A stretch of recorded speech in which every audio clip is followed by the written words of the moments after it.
Good morning children. 10వ తరగతి విద్యార్థులకి అధ్యాయం 6 శ్రేణిలో చాప్టర్ని చూస్తున్నాము. దీంట్లో మనము ఇది లాస్ట్ వీడియో. దీంతో మనకి చాప్టర్ కంప్లీట్ అయిపోతుంది. ఇప్పటి వరకు మనము అంకశ్రేణిలోని ఎన్నవ పదము, అంకశ్రేణిలోని ఎన్ పదాల మొత్తానికి ఫార్ములాలను చూసినాం. అవి ఏ విధంగా వచ్చినాయో అదేవిధంగా దీని మీద సమస్యల్ని కూడా మనం ఏ విధంగా చేయొచ్చో, ఏవేవి ఇంపార్టెంట్ సమస్యలో కూడా మనం చూసినాము. ఇంకొకటి ఏం నేర్చుకున్నాం, మనం గుణశ్రేణి నేర్చుకున్నాము. గుణశ్రేణి అంటే ఎలా ఉంటుంది, దాని యొక్క సామాన్య నిష్పత్తిని ఏ విధంగా కనుక్కుంటున్నాం, మనం దానిలోని ఎన్నవ పదాన్ని ఏ విధంగా కనుక్కుంటున్నాము, దీని మీద కూడా మనకి చాలా ఎగ్జాంపుల్స్ చూసినాము. అదేవిధంగా ఎక్సర్సైజ్ కూడా కంప్లీట్ అయ్యింది. ఇప్పుడు లాస్ట్ ఎక్సర్సైజ్లో ఉన్నాం మనం దీని మీద కూడా చాలా సమస్యల్ని చేసినాము. ఇప్పుడు ఈరోజు ఇంకా కొన్ని సమస్యల్ని చేద్దాం. ఇక్కడ 6.5 ఎక్సర్సైజ్లో 3వ సమస్య, క్రింది గుణశ్రేణిలో పేర్కొన్న పదాలను కనుక్కొనండి. అంటే ఆ పదాన్ని కనుక్కోవాలి మనం. ఏ ఇచ్చిండు, ఆర్ ఇచ్చిండు. A1 = 9, ఆర్ = 1/3 అయినా A7ని కనుక్కోమన్నాడు. ఇక్కడ మనకి మొదటి పదం ఉంది, సామాన్య నిష్పత్తి ఉంది కాబట్టి డైరెక్ట్ వేసుకోవచ్చు మనము. A7 = ఏంటిది, AR⁶. ఏ అంటే ఎంత ఉంది మనకి, 9 × R⁶. ఆర్ అంటే ఎంత, 1/3 అంటే 1/3ని ఎన్నిసార్లు వేసుకోవాలి మనము, 6 సార్లు వేసుకోవాలి. 9 × 1/3 రాసుకోవచ్చు మనం. ఇక్కడ మనం కట్ చేయాలి అంటే 9ని కూడా 3/2గా రాసుకోవచ్చు కదా. 3² 3² × 1/3 ఇక్కడ 3² ఇందులో 3² పోతే ఘాతం 4 మిగులుతుంది.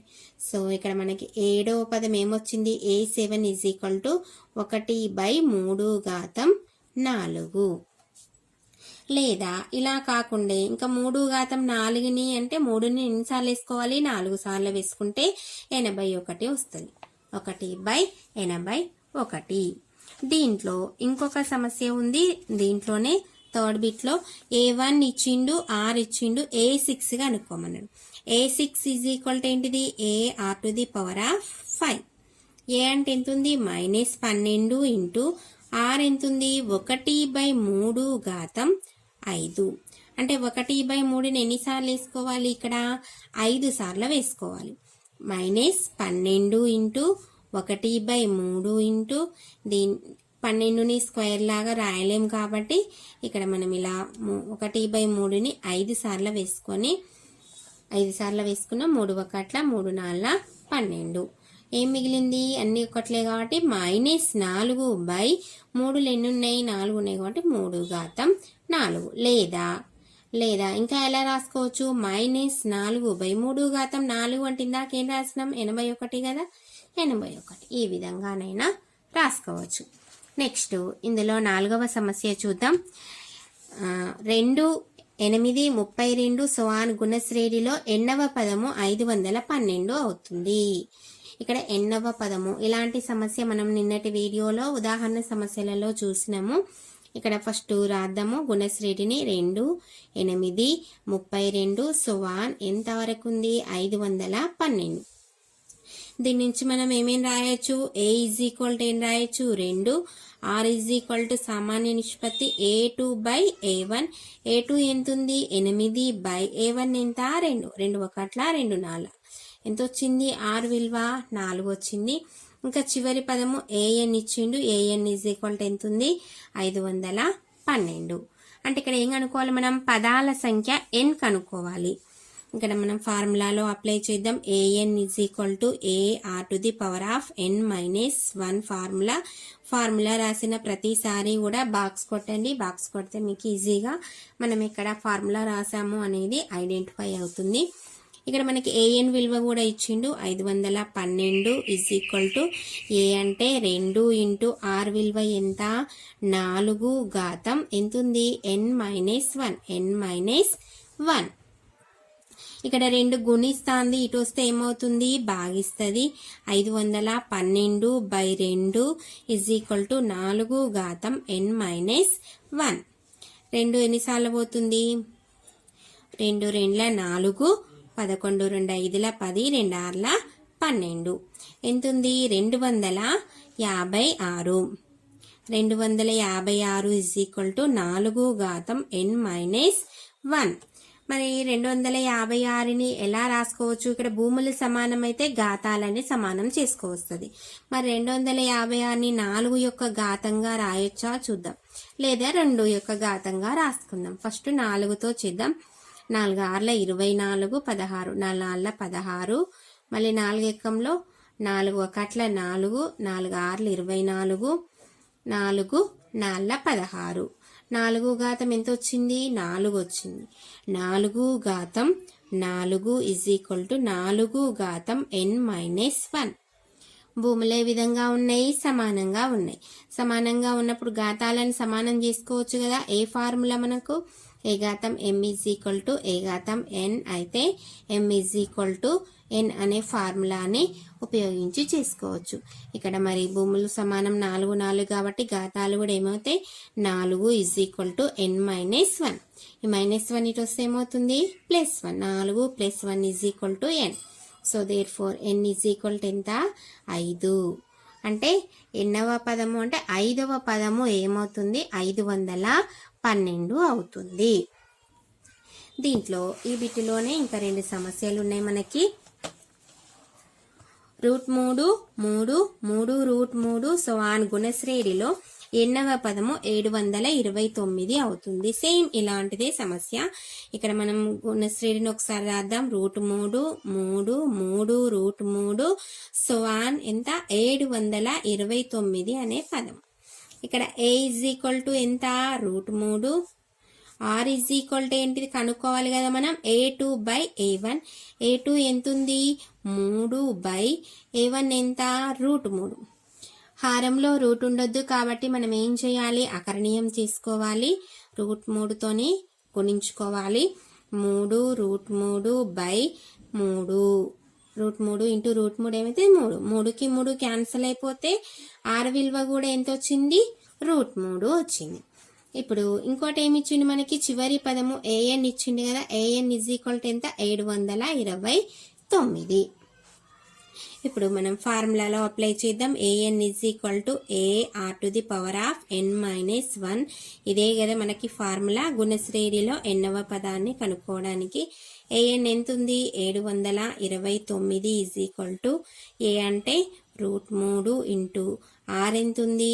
r కూడా √3 ఘాతం n మైనస్ 1. ఇక్కడ దీనికి √3 ఘాతం ఎంత? 1 కదా.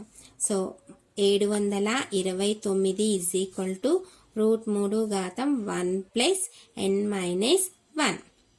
ప్లస్ 1కి మైనస్ 1 క్యాన్సిల్ అయిపోతే 729 ఈజ్ ఈక్వల్ టు 3√3 ఘాతం n ఉంటుంది. √3 ఘాతం n. లేదా దీన్ని రూట్ తీసేస్తే ఎలా రాసుకోవచ్చు? 729 ఈజ్ ఈక్వల్ టు 3 ఘాతం n/2. ఇప్పుడు మనం n విలువ కనుక్కోవాలి అంటే ఏం చేయాలి? భూములు సమానం కావాలి. మరి 729ని 3 యొక్క ఘాతంగా ఎలా రాయొచ్చో చూద్దాం.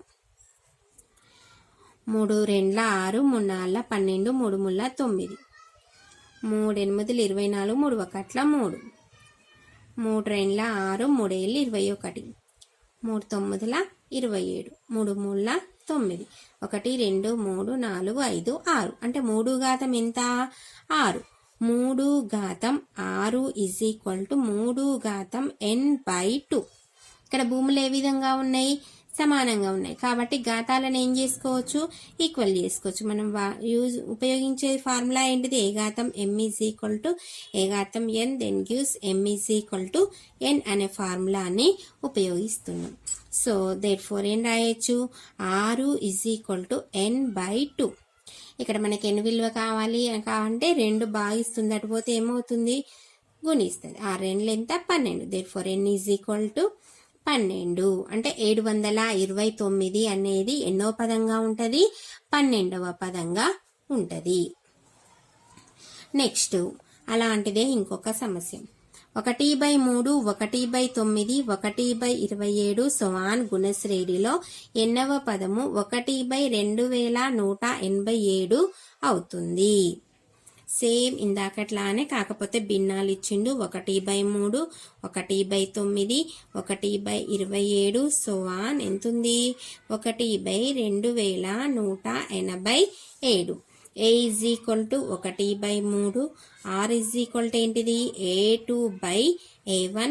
A2 అంటే ఎంత ఉంది మనకి 1/9/A1 అంటే ఎంత ఉంది 1/3. భిన్నం కింద భిన్నం వచ్చినప్పుడు ఏం చేయాలనుకున్నాం మనం తల క్రిందలుగా రాసుకోవాలి. 3 1 3 3 ఏమవుతుంది 1/3. ఆర్ విలువ కూడా 1/3. మరి ఏఎన్ ఈజ్ ఈక్వల్ టు ఏమి ఇచ్చిండు మనకి 1/2187 ఇచ్చిండు. అంతే కదా. ఇప్పుడు మనం ఫార్ములాలో అప్లై చేద్దాం. A n is equal to AR⁻n-1 ఫార్ములాని అప్లై చేద్దాం. ఏఎన్ ఎంత ఉంది 1/2187 ఈజ్ ఈక్వల్ టు ఏ అంటే ఎంత 1/3 ఇంటూ ఆర్ ఎంత ఉంది 1/3n-1. ఇక్కడ మనం n విలువనే కనుక్కోవాలి. సో దీనికి ఈ 1/3 కాబట్టి దీన్ని కూడా ఘాతం ఏమనుకుందాం 1 అనుకుందాం.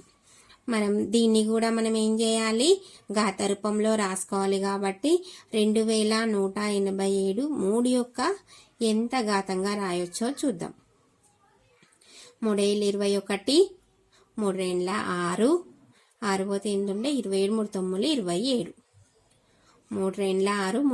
3 4 12, 3 3 9, 3 8 24, 3 1 3. 3 × 6, 3 7 21, 3 9 27, 3 3 9.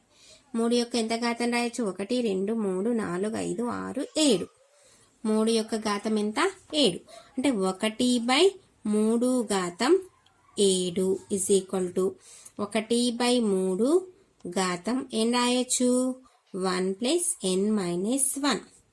ఎందుకు రాస్తున్నాం ఇక్కడ మనము A⁻m into A⁻n is equal to A⁻m + n ఫార్ములాని ఉపయోగించడం. భూములు సమానంగా ఉన్నాయి 1/3 1/3. సో ఇక్కడ మనం దీన్ని కూడా హోల్గా రాసుకోవచ్చు కదా. 1/3 ఈజ్ ఈక్వల్ టు +1కి -1 క్యాన్సిల్ అయిపోతే 1/3 ఎంత మిగులుతుంది n.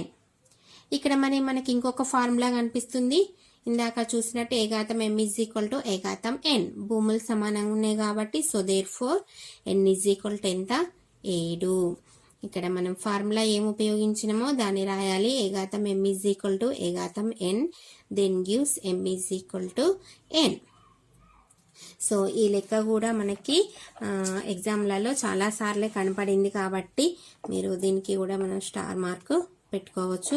ఇది కూడా చాలా ఈజీగా ఉంటుంది. ఒక్కసారి ట్రై చేసినట్లయితే వచ్చేస్తుంది.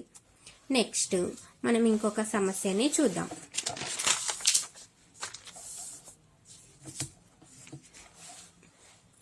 ఒక గుణశ్రేణి యొక్క 8వ పదము 192 మరియు సామాన్య నిష్పత్తి 2 అయిన 12వ పదాన్ని కనుక్కోండి. ఇక్కడ మనకేమి ఇచ్చిండు 8వ పదము అంటే A8 ఈక్వల్ టు ఎంత AR⁻7 ఈక్వల్ టు ఎంత ఇచ్చిండు 192. అదేవిధంగా సామాన్య నిష్పత్తి అంటే ఎంత R కదా. R ఈజ్ ఈక్వల్ టు 2 ఇచ్చిండు. ఇంకేం కనుక్కోవాలి 12 A12వ పదాన్ని కనుక్కోవాలి అంటే ఏం రావాలి మనకి ఏ విలువ తెలవాలి. R ఉంది కాబట్టి. సో Rని ఇందులో అప్లై చేద్దాం. మనం దీన్ని ఈక్వేషన్ 1 అనుకుందాం. 1లో R విలువను ప్రతిక్షేపించగా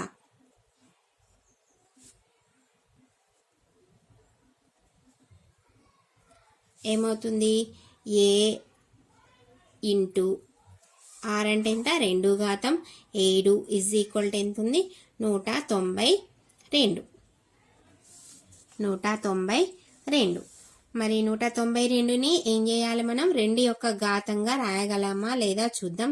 192 2 9 18, 2 6 12, 2 4 8, 2 8 16, 2 2 2 4 2 12 2 3 6.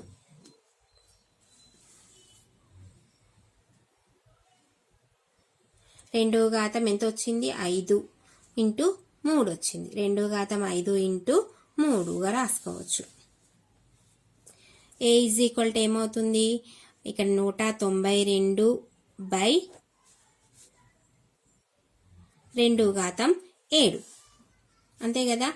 192 బై 2 ఘాతం 7. 192ని ఎలా రాయొచ్చు మనం? ఏ విధంగా రాయొచ్చు అనుకున్నాం? 2 ఘాతం 5 ఇంటూ 3 బై 2 ఘాతం 7. సో 2 ఘాతం 5కి ఇందులో 2 ఘాతం 5 క్యాన్సిల్ అయిపోతుంది. అంటే ఇంకా 7లో 5 పోతే ఎంత ఉంటుంది? 2. అంటే 3 బై 2 స్క్వేర్. 2 స్క్వేర్ అంటే ఎంత? 3 బై 4. సో ఏ విలువ ఎంత వచ్చింది? 3 by 4. R is equal to ఎంత ఉంది? 2. సో మనం ఏం కనుక్కోవచ్చు? A r to the power of a ఎంత? 12వ పదం కదా. A r to the power of 11. A అంటే ఎంత? 3 బై 4 ఇంటూ ఆర్ ఎంత ఉంది? 2 ఘాతం 11. మరి 4ని ఎలా రాసుకోవచ్చు మనము? 3 బై 2 స్క్వేర్ ఇంటూ 2 ఘాతం 11. 2 ఘాతం 11లో 2 స్క్వేర్ పోతే ఎన్ని మిగులుతాయి? 9. So A 12 is equal to 3 into 2 ఘాతం 9. లేకుంటే 2 ఘాతం 9ని సింప్లిఫై చేసి 3తో గుణించుకున్నా మనకి ఆన్సర్ వస్తుంది. నెక్స్ట్ 6వ సమస్య. ఒక గుణశ్రేణిలో 4వ పదము 2/3 మరియు 7వ పదము 16/81 అయినా ఆ శ్రేణిని కనుగొనండి. ఆ గుణశ్రేణిని కనుక్కోవాలి. 4వ పదము అంటే A4 is equal to AR³ is equal to ఎంత ఉంది? 2/3. అదేవిధంగా 7వ పదము A7 is equal to AR⁶ is equal to 16/81. దీన్ని ఏమనుకోవాలి మనం? ఈక్వేషన్ 1 అనుకుందాం. దీన్నేమో ఈక్వేషన్ 2 అనుకుందాం. ఇందాక మనం అంటే నిన్నటి వీడియోలో మనం ఇలాంటివి వస్తే 2/1 చేసుకున్నాం కదా. ఇప్పుడు కూడా అలానే చేద్దాం. Equation 2 by equation 1. ఈక్వేషన్ 2లో AR⁶ by AR⁴ is equal to ఎంత ఉంది? 16/81 బై ఎంత? 2/3. దీన్ని ఎలా రాసుకోవచ్చు? 16/81 ఇంటూ 2/3ని 3/2గా రాసుకుందాం. ఇక్కడ ఏకి ఏ క్యాన్సల్, R³ పోతే క్యూబ్ ఉంటుంది. ఇక్కడ 2 1 2 8 16, 3 1 3 3 27 81. దేర్ఫోర్ ఏం మిగిలింది? R³ is equal to 8/27. 8/27. మరి 27ని ఎలా రాసుకోవచ్చు మనం? R³ is equal to 2/3 whole క్యూబ్గా రాసుకోవచ్చు. 2/3. 2³ అంటే 8, 3³ అంటే 27. So therefore R is equal to ఏమవుతుంది? 2/3. మరి ఏ విలువ తెలుసా మనకి? తెలియదు. కాబట్టి మనం ఏం చేద్దాం? ఈక్వేషన్ 1లో అప్లై చేద్దాం. R విలువను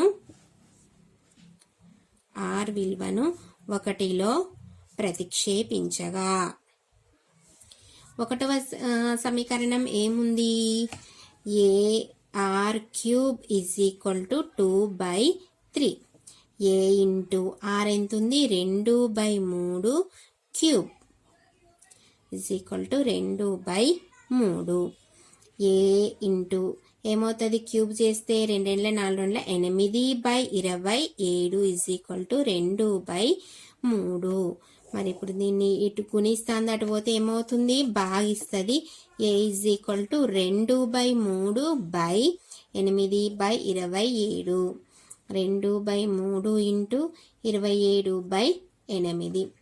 2 4 8 3 9 27. ఎంత వచ్చింది? 9/4. ఇప్పుడు ఏ విలువ వచ్చింది మనకి? R విలువ వచ్చింది. గుణశ్రేణి కనుక్కోవాలి. గుణశ్రేణి అంటే ఏంటిది? AR² మొదటి పదం వచ్చింది. రెండవ పదం కనుక్కుందాం. AR ఈజ్ ఈక్వల్ టు ఏం కనుక్కోవచ్చు? A అంటే 9/4 ఇంటూ R². ఆర్ ఆర్ ఎంత ఉంది 2/3. 2 2 3 3 3 ఎంత వచ్చింది 3/2. ఇంకొకటి మూడవ పదం కనుక్కుందాం AR స్క్వేర్ లేదా AR ఇంటూ ఆర్. AR ఎంత వచ్చింది 3/2 ఇంటూ ఆర్ ఎంత 2/3. 3కు 3 క్యాన్సిల్ అయిపోతే ఏమవుతుంది 1. సో గుణశ్రేణి ఏంటిది AR స్క్వేర్ సో ఆన్ కదా. ఏమొస్తుంది మరి ఏ అంటే ఎంత ఉంది 1. ఏ అంటే మొదటిది ఎంత 9/4. ఇంకోటి ఎంత వచ్చింది 3/2. తర్వాతది ఎంత వచ్చింది 1. మనకు ఆల్రెడీ 4వ పదం తెలుసు 2/3 సో ఆన్ ఇలా వస్తుంది గుణశ్రేణి. అర్థమైంది కదా పిల్లలు. మనకి ఏ విధంగా ఏ పదం ఇచ్చినా కానీ మనం ఏం చేయాలి ఏ విలువని ఆర్ విలువని కనుక్కోవాలి. కనుక్కుంటే ఏ పదం అంటే ఆ పదాన్ని కనుక్కోవచ్చు లేదా గుణశ్రేణి అంటే గుణశ్రేణిని కూడా కనుక్కోవచ్చు. ఇంకా ఈ అభ్యాసంలో చివరి సమస్య ఇదొకటి చూద్దాం. 162 54 18 సో ఆన్ గుణశ్రేణి మరియు 2/81 2/27 2/9 గుణశ్రేణుల ఎన్నవ పదాల సమానమైన n విలువను కనుక్కోండి. ఎన్నవ పదాలు సమానం అన్నాడు అంటే వీటిలో నుంచి మనం ఏం చేయాలి ఎన్నవ పదాలను కనుక్కోవాలి. ఫస్ట్ మొదటిది ఎంత 162 54 18 సో ఆన్. దీంట్లో నుంచి ఏ ఈజ్ ఈక్వల్ టు ఏం రాయొచ్చు 162. Are is equal to A2/A1 పెడదాం. A2 ఎంత 54/162. కొట్టుడు పోద్దాం మరి ఏకంలో పోద్ది 18 9 అట్లా 9 9 ఆర్లే 54 9 పోతే 9 ఆర్లే 54 9 1 9 9 పోతే ఏం మిగులుతుంది 16లోంచి 9 పోతే ఎంత 7 9 8 72 6 1 6 6 18 అంటే ఎంత వచ్చింది 1/3 వస్తుంది. ఆర్ ఈజ్ ఈక్వల్ టు ఏం కనుక్కోవాలి మనం ఏఎన్ని కనుక్కోవాలి ఎన్నవ పదాన్ని కనుక్కోవాలి. ఏఎన్ ఈజ్ ఈక్వల్ టు ఏంటిది formula AR⁴ AN is equal to a అంటే ఎంత 162 ఇంటూ ఆర్ ఎంత వచ్చింది మరి 1/3 n-1. దీన్ని ఇంకా సింప్లిఫై ఏమీ చేయలేం కాబట్టి దీన్ని అలానే ఉంచుకుందాం. సమానం చేసుకోమన్నాడు కదా ఈక్వేషన్ 1 అనుకుందాం. ఇంకోటి రెండవ గుణశ్రేణి ఏముంది 2/81 2/27 2/9 సో ఆన్. దీంట్లో a is equal to 2/81 r is equal to ఏమవుతుంది A2/A1 A2 ఎంత ఉంది 2/27/A1 ఎంత 2/81. భిన్నం కింద భిన్నం వచ్చింది కాబట్టి ఏం చేద్దాం తలక్రిందులుగా మార్చేద్దాం. 81/2 2కి 2 27 1 27 3 అంటే ఆర్ విలువ ఎంత 3 వచ్చింది. ఇప్పుడు ఎన్నవ పదాన్ని కనుక్కుందాం. AN is equal to AR⁴ AN is equal to a అంటే ఎంత ఉంది 2/81 ఇంటూ ఆర్ ఎంత ఉంది 3 n-1. దీన్ని ఈక్వేషన్ 2 అనుకుందాం. ఇప్పుడు మనం ఏం చేయాలి దీన్ని సింప్లిఫై చేయాలి కదా. ఏమన్నాడు ఈ రెండు గుణశ్రేణుల యొక్క ఎన్నవ పదాలు సమానం అన్నాడు కాబట్టి మనం ఏం చేద్దాం 1 = 2 చేద్దాం. Equation 1 = equation 2. ఈక్వేషన్ 1 ఏముంది 162 into 1/3 n-1 is equal to 2/81 into 3 n-1. ఇక్కడ మనము ఏం చేద్దాం మరి ఈ ఘాతాన్ని సింప్లిఫై చేసుకుంటే ఘాతం అనేది కిందికి వస్తుంది కదా 162 into 1/3 n-1 is equal to 2/81 n-1.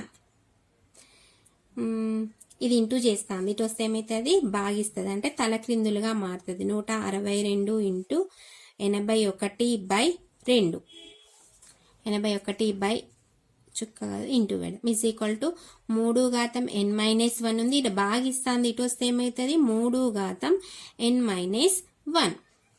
So 2 into 2 ఎన్నిసార్లు పోతే 81 పోతుంది. అంటే 81 స్క్వేర్ ఈజ్ ఈక్వల్ టు ఏం రాయొచ్చు, భూములు సమానంగా ఉన్నాయి కాబట్టి ఘాతాలను ఏం చేయాలి, కూడుకోవాలి కదా. సారీ ఏ కాదు, 3 ఘాతం n-1 ప్లస్ n-1 ఏమవుతుంది 81 ఘాతం 2 ఈజ్ ఈక్వల్ టు 3 ఘాతం క్యాన్సల్ కాదు కదా, 2n-2 అంటే 2 ఘాతం n-1.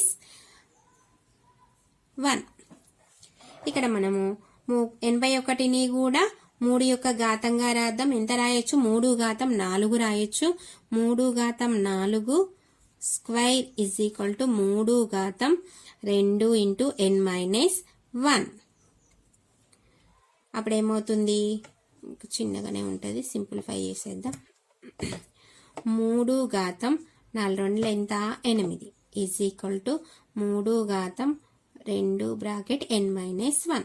భూములు సమానం కాబట్టి ఘాతాలను ఈక్వల్ చేసుకుందాం. 8 ఈజ్ ఈక్వల్ టు 2n-2. ఈ -2 అటు పోతే ఏమవుతుంది, +2 అవుతుంది. 8 plus 2 is equal to 2n. 10 is equal to ఎంత 2n. So therefore n is equal to ఏమవుతుంది మరి 10/2 అంటే 2 1 2 5. Therefore n is equal to ఎంత 5. అంటే 2 పదాలలో రెండు గుణశ్రేణులలో n పదాలు సమానమైతే వాటిని ఏం చేసినాం, ఎన్నవ పదాలని సమానం చేసుకొని మనం సింప్లిఫై చేసుకుంటూ వస్తే ఏమొచ్చింది, n విలువ 5 వచ్చింది. సో ఇది గుణశ్రేణి లోని చివరి సమస్య. దీంతో మనకి చాప్టర్ కంప్లీట్ అయిపోయింది. మీకు దీంట్లో ఏమైనా డౌట్ ఉంటే కామెంట్ బాక్స్లో పెట్టండి. వీడియో నచ్చినట్లయితే లైక్ చేయండి, షేర్ చేయండి అండ్ సబ్స్క్రైబ్ చేసుకోండి. Thank you children. మనం నెక్స్ట్ వేరే చాప్టర్లో కలుద్దాం.